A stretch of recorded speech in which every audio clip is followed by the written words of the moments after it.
6월 29일 월요일, 오늘 만난 성경 말씀은 고린도전서 16장 5절에서 11절까지의 말씀입니다. 나는 마게도니아를 거쳐서 여러분에게로 가겠습니다. 내가 마게도니아를 지나서 여러분에게로 가면 얼마 동안은 함께 지낼 것이고 어쩌면 겨울을 나게 될지도 모르겠습니다. 그 다음에 여러분은 내가 가려는 곳으로 나를 보내주시기를 바랍니다. 지금 나는 지나가는 길에 잠깐 들러서 여러분을 만나보려는 것은 아닙니다. 주님께서 허락해 주시면 얼마 동안 여러분과 함께 머무르고 싶습니다. 그러나 오순절까지는 에베소에 머물러 있겠습니다. 나에게 큰 문이 활짝 열려서 일을 많이 할 수 있는 기회가 왔습니다. 그러나 방해를 하는 사람도 많이 있습니다.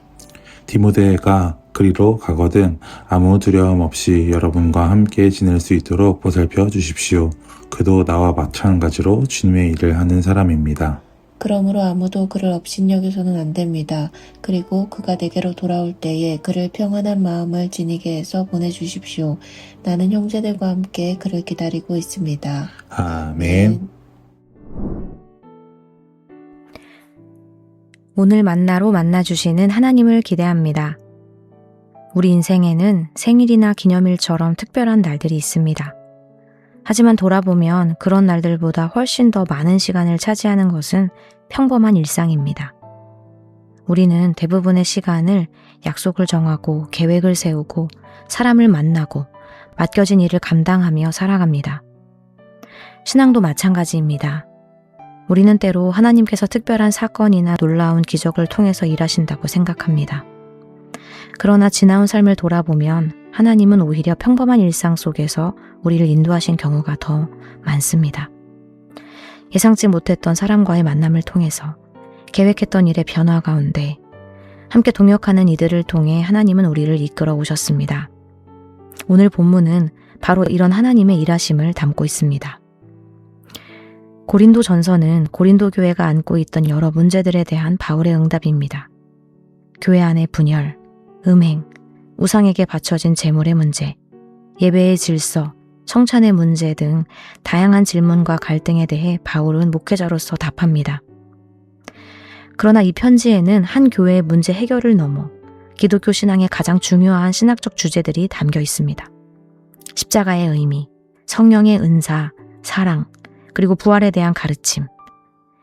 이렇게 장엄한 이야기를 마친 바울은 편지의 마지막 부분에서 뜻밖의 이야기를 꺼냅니다. 자신이 언제 고린도에 갈 것인지, 얼마나 머물 계획인지, 그리고 디모데가 방문하면 잘 맞아달라는 부탁을 전합니다. 언뜻 보면 그저 개인적인 근황 이야기나 여행 일정에 관한 안내처럼 보입니다. 그래서 성경을 읽다가도 무심코 지나치기 쉬운 부분입니다. 그런데 바울의 이 일정표를 자세히 들여다보면 바울에게는 여행도, 만남도, 기다림도 하나님의 일이었음을 알게 됩니다. 그의 계획 속에는 언제나 하나님 나라를 향한 마음이 담겨 있었습니다. 본문을 보면 먼저 바울은 자신의 계획에 대해 이야기합니다. 5절부터 7절까지 말씀에서 바울은 앞으로의 여정에 대해 마게도냐를 거쳐 고린도에 갈 예정이며 그저 지나가는 것이 아니라 가능한 얼마 동안 함께 머물기를 원한다고 말합니다. 그런데 이 대목에서 눈에 띄는 표현이 있습니다. 7절입니다. 지금 나는 지나가는 길에 잠깐 들러서 여러분을 만나보려는 것은 아닙니다. 주님께서 허락해 주시면 얼마 동안 여러분과 함께 머무르고 싶습니다. 바울은 분명한 계획을 가지고 있었습니다. 어디로 갈 것인지, 누구를 만날 것인지, 얼마나 머물 것인지 생각하고 있었습니다. 그러나 자신의 계획을 절대화하지 않고 주님께서 허락하시면 이라고 말합니다. 신앙은 계획을 세우지 않는 것이 아닙니다. 오히려 하나님께서 우리에게 맡기신 삶을 성실하게 살아내기 위해 계획을 세워야 합니다. 그러나 믿음은 계획보다 하나님을 더 신뢰하는 것입니다.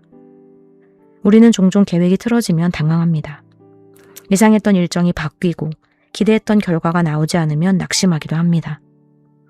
그러나 지나고 나서 돌아보면 생각했던 직장에 가지 못했지만 오히려 그곳에서 소중한 사람들을 만나기도 하고 원했던 일이 이루어지지 않았지만 오히려 그 일이 새로운 시작이 되기도 합니다.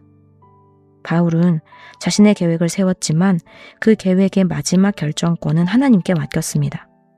주님께서 허락해 주시면 이 짧은 표현 속에는 하나님을 향한 겸손과 신뢰가 담겨 있습니다. 그리고 바울은 열린 눈과 대적자를 함께 바라봅니다.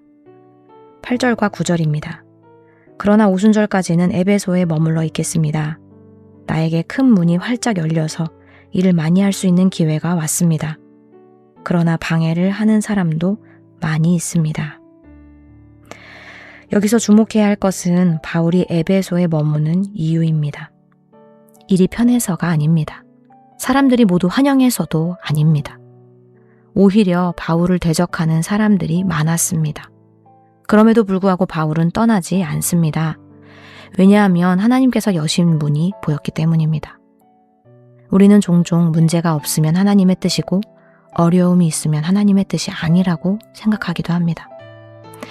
그러나 성경을 보면 모세에게도 다윗에게도 심지어 예수님께도 대적자가 있었습니다. 하나님께서 여신 문 앞에는 종종 저항도 함께 존재합니다. 중요한 것은 어려움의 유무가 아니라 하나님께서 무엇을 하고 계신가를 보는 것입니다. 바울은 대적자를 보면서도 낙심하지 않았습니다. 왜냐하면 하나님께서 일하고 계신 현장을 보고 있었기 때문입니다. 우리의 일상도 마찬가지입니다. 가정 안에서, 직장 안에서, 교회 안에서 때로는 예상치 못한 어려움이 찾아옵니다. 그러나 그 자리에서 하나님께서 여신 문을 발견하는 사람이 믿음의 사람입니다. 어려움만 보는 사람은 포기하지만 하나님께서 일하시는 것을 보는 사람은 끝까지 감당합니다. 사랑하는 성도 여러분, 오늘 본문은 여행 계획과 동역자 이야기라는 아주 평범한 내용을 담고 있습니다. 바로 그 평범함 속에서 우리는 하나님의 뜻을 깨닫게 됩니다. 오늘 하루의 일정 속에서 누군가를 만나는 자리에서 가족과 함께 식사하는 시간 가운데 맡겨진 일을 감당하는 현장 속에서 하나님을 만나는 것입니다. 오늘도 하나님께서는 특별한 기적만이 아니라 우리의 평범한 일상 가운데서 일하고 계십니다. 그 하나님을 발견하며 살아가는 하루가 되기를 소망합니다. 기도하겠습니다. 하나님, 오늘 말씀을 통해 하나님께서 우리의 평범한 일상 가운데서도 일하고 계심을 되새기게 하시니 감사합니다. 우리의 일상이 곧 신앙의 자리임을 잊지 않게 하옵소서. 사람을 만나는 자리에서, 가정을 돌보는 자리에서, 일터와 학교에서, 교회와 이웃 가운데서 하나님 나라를 살아내게 하옵소서. 예수님의 이름으로 기도합니다. 아멘. 이제 2가지 기도 제목으로 함께 기도하겠습니다. 첫째로 말씀을 기억하며 기도하기 원합니다. 우리의 여행도, 만남도, 기다림도, 섬김도 주님께서 사용하여 주시고 우리의 평범한 삶을 통하여 하나님 나라가 드러나게 하옵소서. 둘째로 해외 선교를 위해 기도하기 원합니다.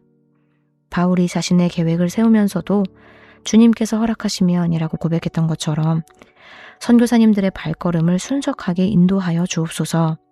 비자와 거주 문제, 사역의 방향과 만남의 모든 과정 가운데 하나님의 선하신 뜻이 이루어지게 하옵소서. 이렇게 기도하신 후에 개인 기도하시겠습니다.